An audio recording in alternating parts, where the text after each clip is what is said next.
পুরো নামাজ পড়তে হবে যদি স্থায়ী ঠিকানা হয় তার গ্রাম। এরপরে প্রশ্ন হলো,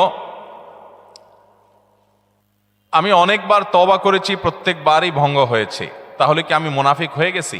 না ভাই, তওবা হওয়ার পর তওবা ভেঙে যাওয়াটা অস্বাভাবিক নয়। আপনারা খুশি হবেন শুনে, আমাদের রব আল্লাহ রাব্বুল আলামিনের একটা গুণবাচক নাম হলো তাওয়াব। কি নাম ভাই? তাওয়াবের মানে জানেন? আল্লাহু আকবার।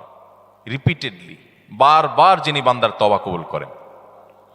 এই জন্য ভাই, একবার গুনাহ হয়ে গেছে, আল্লাহর কাছে তওবা করেছেন, চেষ্টা করছেন যে আর যেন না হয়, কিন্তু আবার শয়তান কাত করে ফেলে দিয়েছে, আবারও তওবা করে ফেলবেন এবং দুর্বল হবেন না। এখানে ইবলিস আপনাকে বলবে, তুই এতবার একই কাজ করে তওবা করছস আল্লাহর কাছে, আবার কোন মুখে তওবা করবি? থাক, বাদ দে। আপনার তওবা থেকে দূরে সরাবে। এটা হলো শয়তানের সবচেয়ে বড় অস্ত্র। কখনো নিরাশ হওয়া যাবে না। তওবা আগের বারের চাইতে পরের বারটা আরো স্ট্রং করবেন, যে ঠিক আছে আগের বারটা তওবা আমি দুর্বল ছিল, এটাকে আরো স্ট্রং করব, চেষ্টা করবো না ইনশাআল্লাহ। তাহলে তওবা বারবার করতে হবে, বারবার করতে হবে। ভেঙে গেলে আরো শক্ত হার্ডলি তওবা করতে হবে, নিজের প্রতি নিজে